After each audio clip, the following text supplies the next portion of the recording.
আমাদের মিডিয়ার ভাষা কিভাবে বদলে গেল। এক সকালে শহরের মানুষ অবাক হয়ে দেখলো শহরে কিছু নতুন বিলবোর্ড এসেছে এবং কিছু পত্রিকায় বিজ্ঞাপন এসেছে। তার ভাষাগুলো একটু অদ্ভুত। খাইছিস, শুনছিস, ধরছিস, তাদের সাথে যোগ দেয় কিছু মিডিয়া। অনেক বাবা মা আছেন টেবিল গরম করে ফেলতেন, তারা কিন্তু ঘরে ফিরে তাদের বাচ্চাদের বলতেন এইভাবে কথা বলবে, শুদ্ধ করে কথা বলবে, এভাবে কিন্তু কথা বলবে না। এবং এর পক্ষে যে সমস্ত যুক্তি দেওয়া হচ্ছিল, এমনকি তখন বঙ্গবন্ধুর ভাষণের কথা বলা হতো। তার ভাষণে বলেছেন দাবায় রাখতে পারবা না, তিনি তো শুদ্ধ করে বলেননি দাবিয়ে রাখতে পারবে না। আমরা এখনো আফজল সুবর্ণাকে কেন মনে রেখেছি?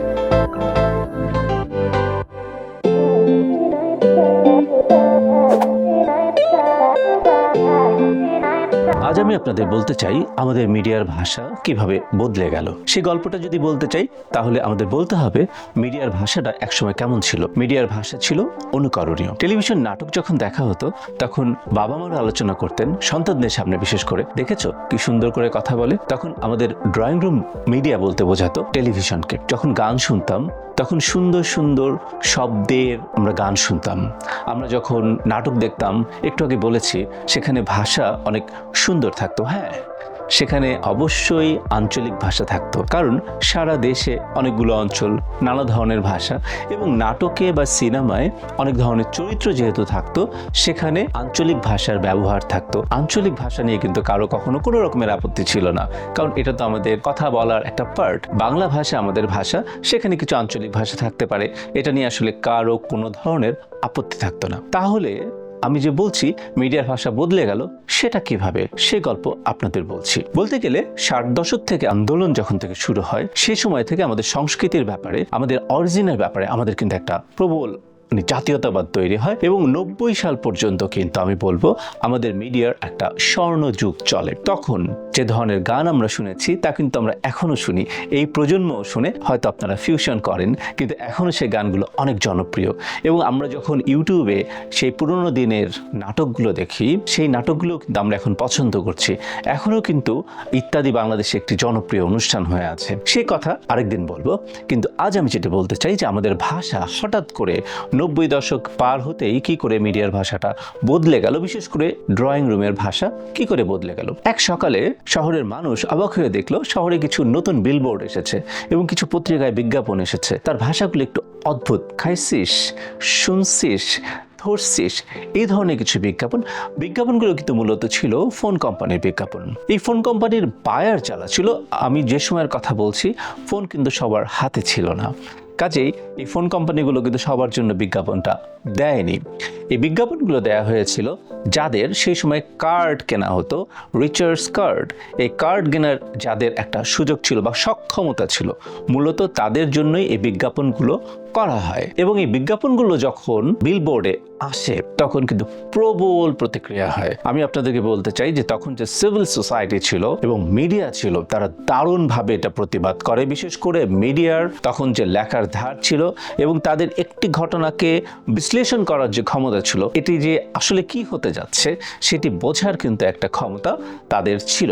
এই কারণে প্রবল প্রতিবাদ হয় এবং একটা সময় সেই বিলবোর্ডগুলো নেমে যায় এবং এই ধরনের ভাষা মিডিয়া চরমভাবে নিরুৎসাহিত করে। বলা হয়ে থাকে দুর্জনের ছলের অভাব হয় না, তারা ফিরে ফিরে আসে। এবং একটা সময় হঠাৎ করে দেখা যায় আমাদের নাটক এবং কিছু সিনেমায় এই ভাষাটি আবার ফিরে আসে। এবার তারা কিন্তু একটু পরিকল্পনা করে আসে যে শুধুমাত্র বিজ্ঞাপন না, তারা একটু নতুন ভাবে আসার চেষ্টা করে। তারা নাটকে, তারা কিছু সিনেমায় এই ভাষাগুলো আসে এবং এই নাটক এবং সিনেমার যে মানুষেরা ছিলেন তাদের এই কাজের পক্ষে নানা রকমের যুক্তি স্থাপন করে এবং তাদের সাথে যোগ দেয় কিছু মিডিয়া, সাথে যোগ দেন সিভিল সোসাইটিরও কিছু মানুষ। যেসব মিডিয়া যারা খুব উচ্চকণ্ঠ ছিল, একটা সময় দেখা যায় যে তাদের প্রতিবাদ বা প্রতিরোধটা একটু কমে যাচ্ছে, কারণ আপনারা জানেন যে বিজ্ঞাপনের বাজার অনেক কিছু আসলে নিয়ন্ত্রণ করে। তখন এই ধরনের প্রোডাক্টগুলো অনেক বেশি বিজ্ঞাপন দেওয়া শুরু করেছিল এবং এর পক্ষে যে সমস্ত যুক্তি দেওয়া হচ্ছিল তা কোনো কোনো সময় অবাক করতো। এমনকি তখন বঙ্গবন্ধুর ভাষণের কথা বলা হতো, তার ভাষণে বলেছেন দাবায় রাখতে পারবা না, তিনি তো শুদ্ধ করে বলেননি দাবিয়ে রাখতে পারবে না। কিন্তু এই আসলে যুক্তিগুলো শুধুমাত্র একটি যুক্তি ছিল, কারণ আমি আগেও বলেছি আঞ্চলিক ভাষা নিয়ে আসলে কখনো কোনো সমস্যা ছিল না। নানা অঞ্চলের মানুষ, নানা অঞ্চলের ভাষা হবে, এটি আসলে কোনো বিষয় ছিল না। কিন্তু বিষয়টা হচ্ছে আমরা আসলে কোন ভাষাটা আমাদের মিডিয়াতে দেখতে চাই, আমরা আসলে কোন ধরনের ভাষাকে উৎসাহ দিতে চাই, সেই জায়গা থেকে এই যুক্তি পাল্টা যুক্তি চলতে থাকে। এবং একটা সময় এই বিজ্ঞাপনী যে বাজারটা, সেই বাজারটা নাটক নিবেদনও করা শুরু করে, সিনেমা নিবেদনও করা শুরু করে, যার ফলে একটা সময় দেখা যায় যে এটা যে একটা বাজার।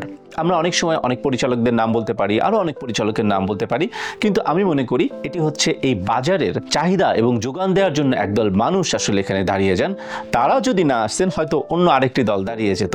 এটাই হচ্ছে বাজারের ধর্ম। এবং এতে করে দেখা যায় একটা সময় যেসব অভিনেতা অভিনেত্রী এই ভাষা নিয়ে সরব ছিলেন, এই ভাষার অপব্যবহার নিয়ে মানুষ কিন্তু দেখতে থাকে, তারাও ধীরে ধীরে এই ধরনের নাটক সিনেমায় জড়িয়ে যেতে থাকেন। এবং এর ফলে এই ভাষার এই যে পরিবর্তন, এটি নিয়ে আসলে তেমন কোনো ভয়েস আর অবশিষ্ট থাকে না। কিন্তু দিন শেষে আসলে কি হয়েছে, দিন শেষে যেটি হয়েছে, এই ভাষার কোনো আবেদন আসলে মানুষের মধ্যে এখন আর নাই। কারণ আপনি লক্ষ্য করে দেখেন, আপনি যখন একটা গান শোনেন, আপনি আসলে সেই গানে কি কোনো খাইসি ধুটসি মাসি এ ধরনের ভাষা ব্যবহার করেন? জেমসের গানের কথাগুলো কেমন, আয়ুব বচ্চন গানের কথাগুলো কেমন, সাবিনা ইয়াসমিন বা রুনা লায়লার কাছে আপনি কি ধরনের গান শুনতে চান? বা বাপ্পা মজুমদার যখন গান করেন, তিনি কি ভাষার কোনো রকমের অসম্মান করে গান করেন, বা ভাষার কোনো রকমের স্বাধীনতার নামে খাইসি ধরসি মারসি এ ধরনের গান করেন? না। কি গান শুনতে পছন্দ করি আমরা? পছন্দ করি আমাকে নিঃস্ব করে দিয়েছিল চাঁদ, আমরা পছন্দ করি শুনতে মাকে নিয়ে গান, আমরা পছন্দ করি বাবাকে নিয়ে গান। এবং এই মা বাবারা তাদের সন্তানকে একটা অদ্ভুত একটা বিরোধিতা, আমাদের একটা স্ববিরোধিতা আছে, যে যারা এই সমস্ত ভাষার পক্ষে আমাদের তখন মোটিভেট করার চেষ্টা করতেন। আমি ইংরেজি শব্দ ব্যবহার করছি, অনেক সময় অনেক ইংরেজি শব্দ কিন্তু আছে যেটি আমাদের কথ্যতে পরিণত হয়েছে, সো সেটি আমরা সহজভাবে নেই। অনেক বাবা মা আছেন টেবিল গরম করে ফেলতেন যে ভাষার স্বাধীনতা দরকার, মানুষ যেভাবে ইচ্ছে ভাষা বলবে। তারা কিন্তু ঘরে ফিরে তাদের বাচ্চাদের বলতেন এইভাবে কথা বলবে, শুদ্ধ করে কথা বলবে, এভাবে কিন্তু কথা বলবে না। স্কুলে কি শিখেছে তখন কিন্তু তিনি জানতে চাইতেন। সুন্দর করে কথা বলা শেখায় তো। বা আত্মীয় স্বজনের সামনে তার বাচ্চা যখন ভুলেও এভাবে ওভাবে কথা বলে ফেলে, তখন কিন্তু তারা আমি বলবো যে হতাশ হন। অর্থাৎ আমি যেটা বলতে চাইছি, আমাদের সবার মধ্যে কিন্তু নিজেকে সুন্দরভাবে উপস্থাপনের একটা আগ্রহ, সুন্দর করে কথা বলার একটা আগ্রহ, তাহলে আমাদের এ ধরনের ভাষার চাহিদা কেন হবে? আসলে পুরো বিষয়টাকে নানাভাবে ব্যাখ্যা করা যায়। অনেকে বলেন যে একটি জাতিকে যদি আপনি পিছিয়ে দিতে চান, তাহলে তার কিছু কিছু বিষয় আমাদের হাত দিতে হয়, সেটি হচ্ছে ভাষা। আমরা এমন একটি দেশের মানুষ যাদের পূর্বপুরুষেরা 1952 সালে প্রাণ দিয়েছিলেন ভাষার জন্য। এবং আমাদের এই ভাষা দিবস 21শে ফেব্রুয়ারিকে কেন্দ্র করে আন্তর্জাতিক মাতৃভাষা দিবস সারা বিশ্বের মানুষ পালন করে। দুঃখের বিষয় হলো, আমাদের যখন নাটক এবং সিনেমা এই ভাষাটা দারুণভাবে একটা প্রচলন করার চেষ্টা করা হলো, আমাদের মিডিয়াগুলো যখন এই ভাষাটাকে জনপ্রিয় করার চেষ্টা করলো, তাদের পক্ষে যখন অনেকে কলম ধরলেন, এর সাথে কিন্তু তখন যোগ দিয়েছিল অনেক FM, যেটাকে আমরা বলি যে বেসরকারি রেডিও। তারা কিন্তু এই ভাষাগুলোকে জনপ্রিয় করার চেষ্টা করে। কিন্তু দিন শেষে আমি যদি এভাবে বলি, ফলাফলটা কি হয়েছে? আমরা এখনো কিন্তু, আমি শুরুতে বলছিলাম, আবারও বলি, যে আমরা এখনো আফজাল সুবর্ণাকে কেন মনে রেখেছি, আজকে এসেও আমরা কেন মনে রাখি, বা ইউটিউবে অনেকে কিন্তু পুরোনো নাটকগুলো দেখেন, কেন মনে রাখি?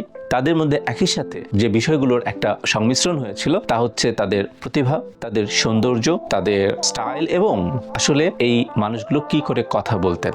আমরা এখনো মুখিয়ে থাকি সেই মানুষগুলোর কথা শোনার জন্য যারা সুন্দর করে কথা বলেন। আমরা সেই সব মানুষের গান শুনতে পছন্দ করি, তারা সুন্দর করে গান করেন। এখন পর্যন্ত আমি বলবো যে আমরা সেই সব সিনেমা নিয়ে নানা ধরনের গবেষণা করি, যারা নানা বিশ্ববিদ্যালয়ের ছেলেমেয়েরা আছেন। আমি দেখেছি সেই সিনেমাগুলো কিন্তু পুরোনো দিনের, যেখানে আমাদের সত্যিকার আমাদের যে সংস্কৃতি সেটা ফুটে ওঠে। কাজে আমি বলবো যে আমাদের নানা ঘটনা, নানা পর্যালোচনার মধ্যে দিয়ে আবার আমরা একটা জায়গায় এসেছি। আমরা ভাবতে পেরেছি যে মিডিয়ার যে এই যে ভাষার যে বদলটা হয়েছে, সেটি আসলে আমাদের মনের না, সেটা আসলে আমাদের প্রাণের না। এটাকে আমি যদি ইংরেজিতে বলে দেই, এটাকে বলা হচ্ছে কাস্টমাইজড হাইপ। এটা একটা কর্পোরেট ল্যাঙ্গুয়েজ। আমি বাংলায় যেটা বলতে চাই, যে এটি আসলে আমাদের মনের ছিল না, আমাদের প্রাণের ছিল না, এটা আসলে তৈরি করা ছিল। তৈরি করা যে ভাষাটা আমাদের উপর চেপেছে তা আসলে আমাদের মনকে বা আমাদের প্রাণকে কখনো প্রতিনিধিত্ব করে না। আজকে আমি আপনাদেরকে বললাম মিডিয়ার ভাষা কি করে বদলে গেছে, কিন্তু এটাই সত্য, আমরা গ্রহণ করিনি। আমাদের মনে আছে শুদ্ধ সুন্দর প্রাণের ভাষা। ধন্যবাদ।